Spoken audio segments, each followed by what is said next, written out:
Yes, much can be accomplished by self-help community action, but the problems are gigantic. I was always convinced we were living on borrowed time. We were going to wake up and go, oh, we missed the boat. These men believe that they know a way to release the latent energies and talents of the barrio people. By the end of the 60s, it was clear that sending American citizens out to solve the problems of the slums of Latin America was just not going to be something they were going to be able to do forever. And that the funding was going to be difficult to sustain for that kind of a project. More funds are needed to support the workers in the barrios.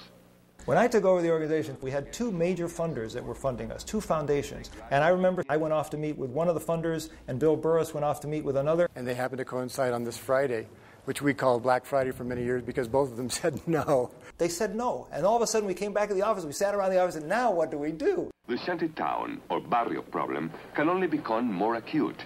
So we basically decided at that point that we need to be experimenting with a lot of different alternative approaches to how we go about doing something that's meaningful. In those days, we would get together for a week once a year. We would go around the room and everyone would say, well, this is what I'm doing in Costa Rica, this is what I'm doing in Colombia. But everyone always, just without even realizing it, began gravitating towards this neat thing that was happening in Brazil. What was happening in Brazil, and this was 73, 74, 75, was a program that was being called micro-enterprise development. We decided to create the name micro-enterprise and then later on micro-lending in order to differentiate it from what people saw as small and medium enterprise. And that gave us a way to identify a group way, way down below. The bankers and the general community just did not believe that the poor had the intelligence or capability or the moral fortitude to take loans and to pay them back.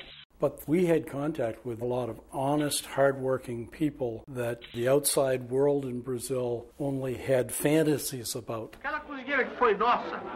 That decision to really focus on credit was a key one. And then hiring people, particularly Latin Americans, to go build the institutions in their countries. The believers were few and far between, so there was kind of this seeking out process. There was a lot of sense that, oh my God, you're going to loan money to these people? We should be helping them, not becoming moneylenders. But the fact is, it was the most dramatic way to really affect their lives. It was something you could actually measure, you could actually see the result. You give someone a loan, and then 6 months, a year later, a person was actually improving their standard of living, and that's what we were all trying to do. Within the first year, we had 99.5% repayment. So we could see that this was a group of people who could be counted upon. So little by little, the micro-business programs became the center of Accion. But we also realized fairly quickly that we were reaching 200 enterprises a year in the slums of Recife. That's nothing.